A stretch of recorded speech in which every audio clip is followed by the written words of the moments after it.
शांति। बाबा good morning. आज बाबा के 5 फरवरी 2022 के महावाक्य हैं।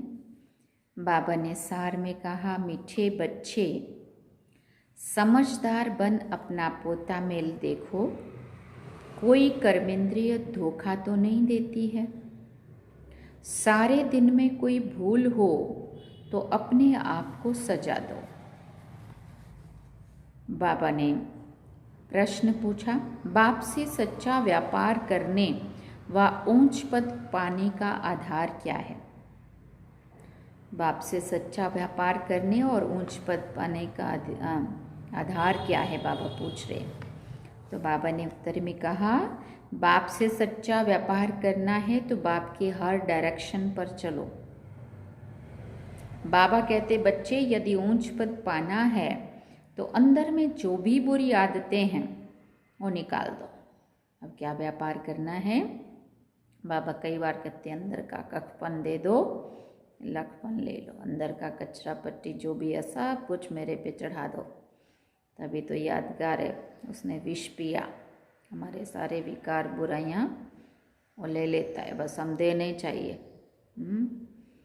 अपना सब कुछ अंदर की जो भी कमी कमज़ोरी या कदतूरा जो भी कुछ है सब उसके ऊपर चढ़ा दो।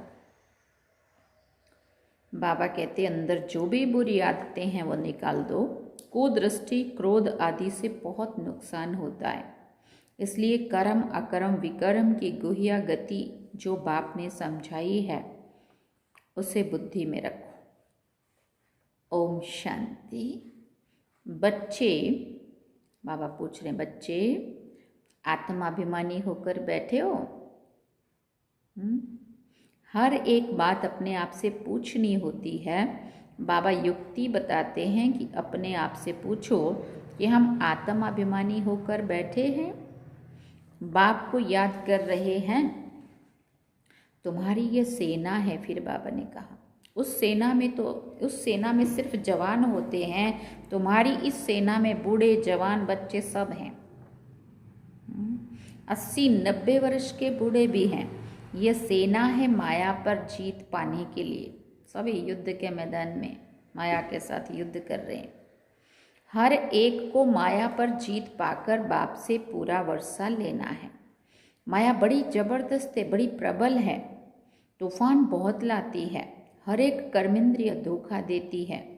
सबसे जास्ती धोखा देने वाली कौन सी कर्मेंद्रिय है? पूछते हैं बाबा।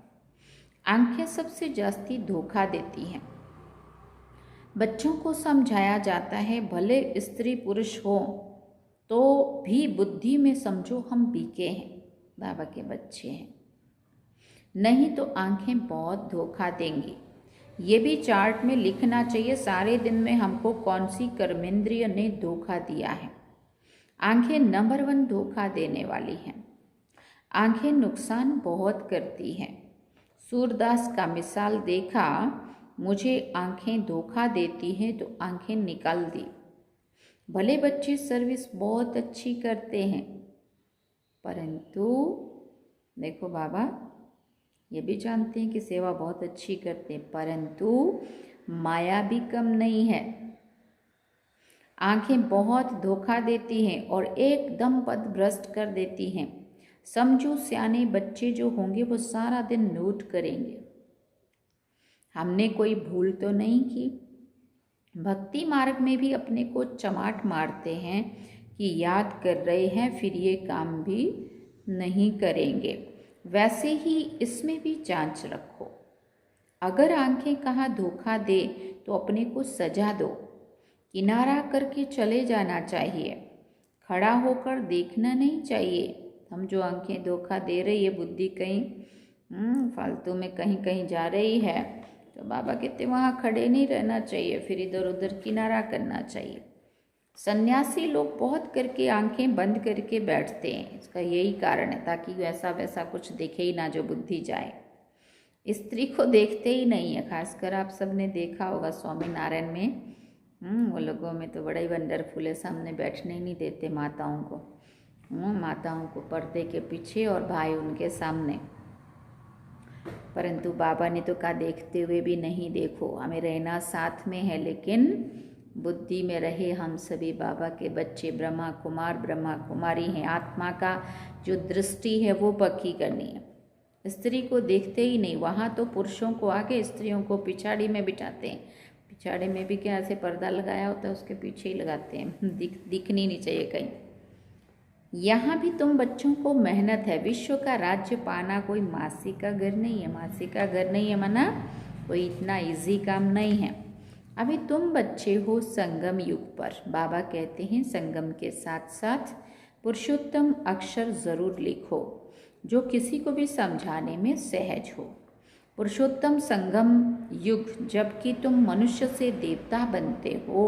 गायन है ना, मनुष्य से देवता किए करतना लागी वार। कौन से मनुष्य? फिर बाबा पूछते कौन से मनुष्य? कलयुगी मनुष्य। देवताएं तो रहते हैं सतयुग में, तो कलयुगी मनुष्यों को देवता और नरकवासियों को स्वर्गवासी बनाने के लिए बाप आते हैं। ये भी अभी तुम बच्चे जानते हो। मनुष्य तो घोर अंधियारे में पड़े हैं। बहुत हैं जो कभी स्वर्ग में देख भी नहीं सकेंगे, जो कभी स्वर्ग को देख भी नहीं सकेंगे। बाबा कहते हैं ये तुम्हारा धर्म बहुत सुख देने वाला है। भले गाते हैं हेवनली गॉड फादर, परंतु उसने हेवन की स्थापना की ये नहीं जानते हैं। और धर्म वाले भी कहते हैं हेवनली गॉड फादर, परंतु उन्हों को ये मालूम नहीं है कि हेवन में हमारा पार्ट नहीं है। क्रिश्चियन लोग खुद कहते हैं पैराडाइज था। इन देवी देवताओं को गॉड गॉडेज भी कहते हैं, परंतु ये नहीं समझते हैं कि ज़रूर गॉड ने तो उन्हों को गॉड गॉडेज बनाया होगा। तुमको बाप अब ऐसा बना रहे हैं, तुमको तो तुमको मेहनत भी करनी चाहिए। रोज़ अपने से पूछो कि मुझे कौन सी कर्मेंद्रिय धोखा देती हैं। चेक करो अपने आप को, मुझे कौन सी कर्मेंद्रिय धोखा देती है। कान फालतू सुनने में इंटरेस्ट लेते हैं, या आंखें गंदा और फालतू व्यर्थ देखने में इंटरेस्टेड होती हैं, या मुख से कुछ भी किसी का भी किसी का भी प्रदर्शन या क्या बोलते उसको वर्णन करती है, मुख वर्णन करता है किसी का भी, या है ना मन चिंतन पर चिंतन करता है। माना कौन सी कर्मेंद्रिय किधर से हमें धोखा दे रही है। बाबा कहते रोज अपने आप को चेक करो। जबान भी कम नहीं है। फिर बाबा कहते जबान भी कम नहीं है। जबान माना जीभ। अच्छी चीज देखेंगे तो दिल होगी ये खाऊं, डैश डैश ऐसा करके बाबा ने छोड़ दिया। आगे तुम बच्चों की कचहरी होती थी। भूल बताते थे शिव बाबा के यज्ञ से कोई चीज चोरी करना बड़ा खराब है, परंतु माया नाक से पोतों को पकड़ती है। तो बाप कहते हैं बच्चे जो बुरी आदतें हैं वो निकालनी चाहिए, नहीं तो ऊंच पद नहीं पा सकेंगे। भले स्वर्ग में जाएंगे, परंतु कहाँ राजा रानी, परंतु कहाँ राजा कहाँ प्रजा। प्रजा में भी गरीब साहूकार होते हैं। तो कर्मेंद्रियों की बहुत संभाल रखनी चाहिए, पोता मेल रखना चाहिए। ये भी व्यापार है ना, कोई विरला ही ये व्यापार करे। बाप समझाते हैं बच्चे अगर मेरे से व्यापार करना है, ऊंच पद पाना है, तो डायरेक्शन पर चलो। माया तुमको भुलाएगी जरूर। अगर बाप के मत पर नहीं चलेंगे तो पिछाड़ी में सब साक्षात्कार होंगे, फिर तुम बहुत पछताएंगे। अभी तो सब कहते हैं हम नर से नारायण बनेंगे, परंतु अपने आप से पूछते रहो, बाबा के डायरेक्शन को अमल में लाओ तो बहुत उन्नति होगी। सारे दिन का पोता मेल निकालो। आंखों ने कहा धोखा तो नहीं दिया। मंजिल बहुत ऊंची है, इसलिए अष्ट रत्न ही पास विद ऑनर निकलते हैं। मंजिल बहुत ऊंची है, इसलिए 8 लोग ही पास विद ऑनर होते हैं। भले 9 रत्न भी होते हैं, उसमें नंबर 1 तो बाबा है।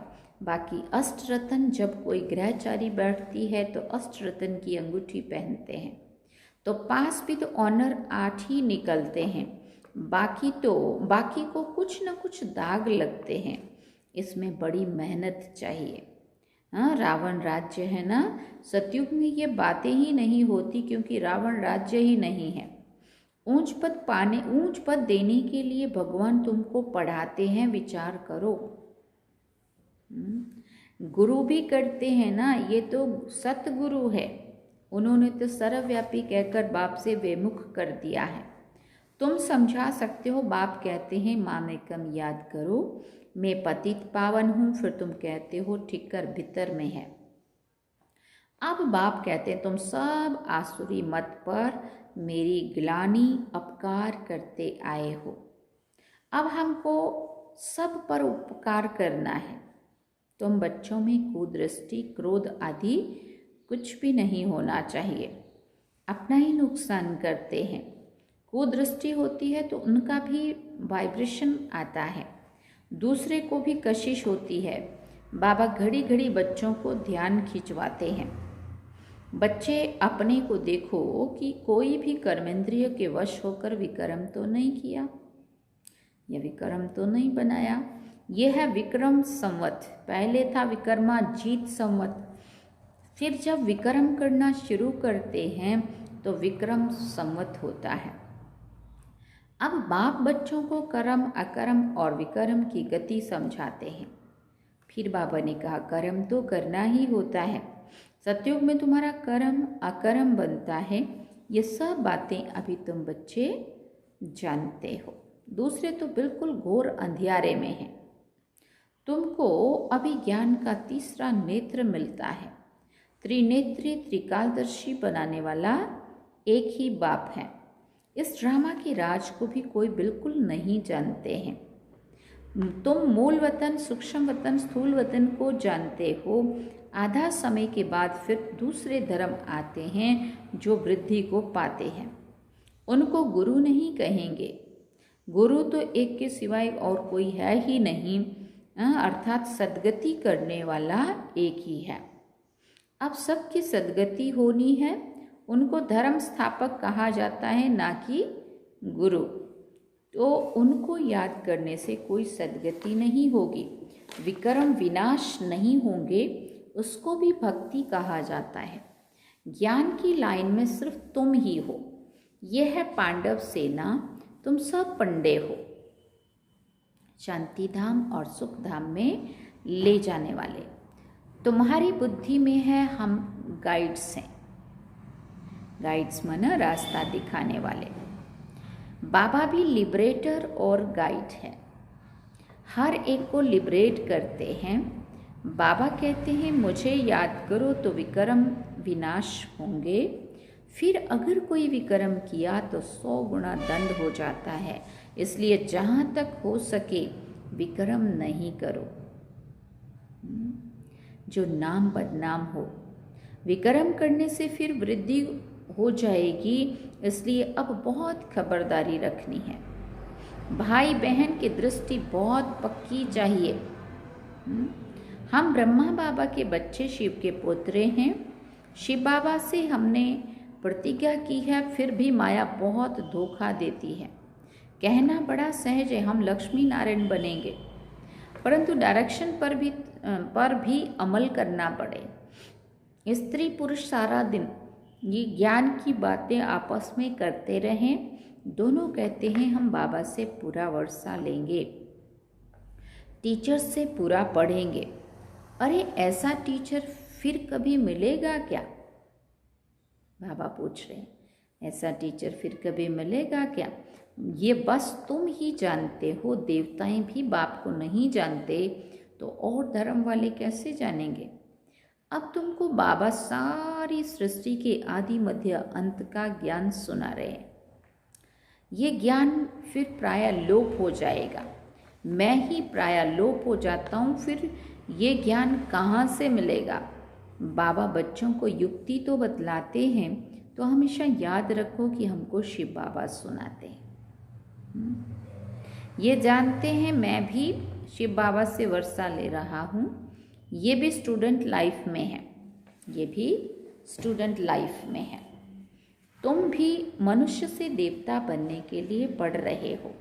देवताएं होते हैं सतयुग में, फिर बाबा ने कहा कलयुग में है मनुष्य, उसमें भी अनेक धर्म हैं। ये बहुत बहुत समझने की बातें हैं। यहाँ आते तो बहुत हैं, फिर भी तकदीर में नहीं है तो कहते हैं हमको संशय आता है। शिव बाबा इसमें कैसे आकर पढ़ाते हैं मैं नहीं जानता हूँ। अरे शिव बाबा अगर ना आए तो भला शिव बाबा को याद कैसे करेंगे जो तुम्हारे विक्रम विनाश हों। उनकी याद के बिना तो विक्रम विनाश हो ना सके। सजाएं बहुत खानी पड़ेंगी। फिर बाबा ने कहा बाकी पाई पैसे का पद मिलेगा। ये राजधानी बन रही है, राजाओं के आगे दास दासियां भी होते हैं। बाबा से पूछो कि हमारा शरीर अब छूट जाए तो हम क्या जाकर बनेंगे, तो बाबा सब कुछ सुना देंगे। नंबरवार तो है ना। ये पढ़ाई बड़ी ज़बरदस्त है, इसमें बहुत कमाई है। मनुष्य कमाई के लिए कितना हैरान रहते हैं। रात दिन बुद्धि उसी में लगी रहती है, सट्टा लगाते रहते हैं।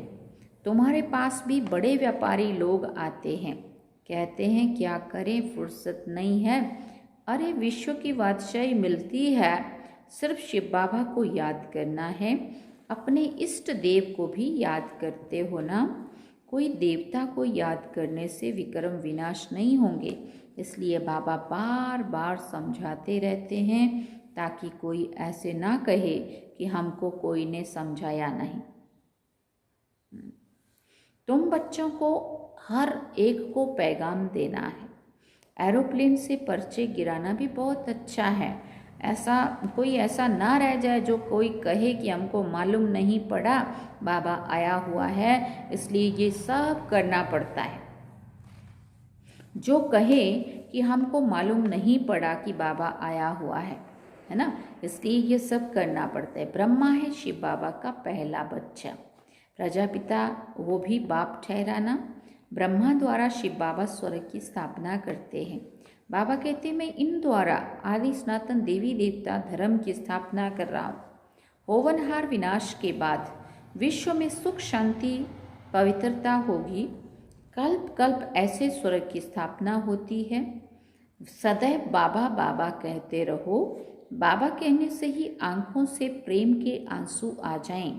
इतना दिल से बाबा के लिए प्यार उठना चाहिए। बाबा आपसे कब मिलेंगे, परंतु जो सन्मुख बैठे हैं वो मानते नहीं हैं और देखने वाले तड़फते हैं। दूर वाले लोग तड़फते हैं कब जाएं कब मिलें बाबा को, और बाबा कहते जो साथ में रह रहे हैं वो मानते नहीं हैं। वंडर है ना। लिखते हैं बंधन से छुड़ाओ, कोई कोई तो बाबा के बनकर फिर माया के बन जाते हैं। फिर पिछाड़ी में याद आएगा। मरने समय सबको कहते हैं राम राम कहो, फिर अंत में फिर अंत में कशिश होगी, खींचेंगे। समझेंगे बाबा की याद से हम विक्रम विनाश तो करें। बाबा कहते हैं मीठे मीठे बच्चे अपना कल्याण करो, बाबा की श्रीमत पर चलो, सबको संदेश देते रहो। एरोप्लेन से कोई कोई को पर्चा मिले तो वो जग जाए। हिस्ट्री सुनाना। बाबा ने कहा सारे विश्व में खास भारत में सुख शांति तो स्थापन होना ही है। अच्छा, मीठे मीठे सिकिलदे बच्चों प्रति माता पिता बाप दादा का याद प्यार और गुड मॉर्निंग। रूहानी बाप की रूहानी बच्चों को नमस्ते।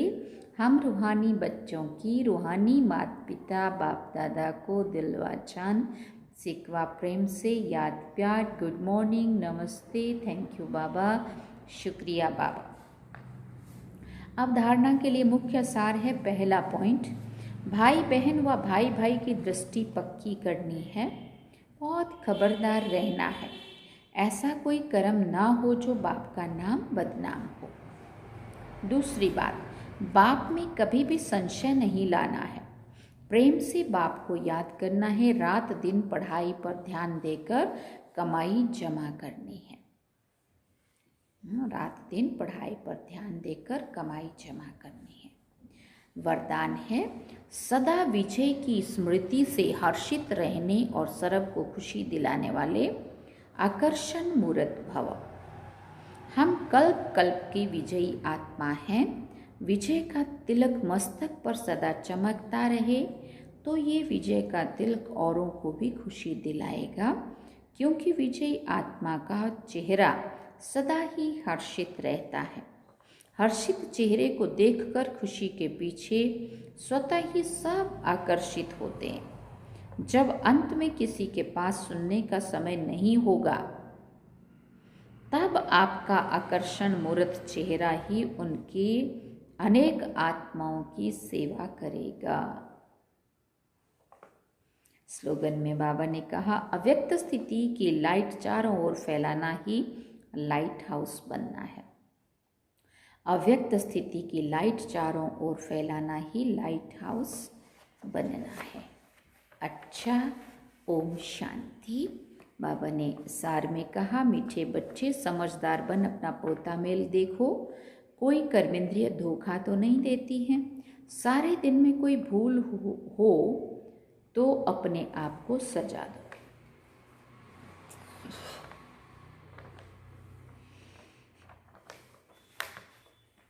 ये थे आज के बाबा के महावाक्य।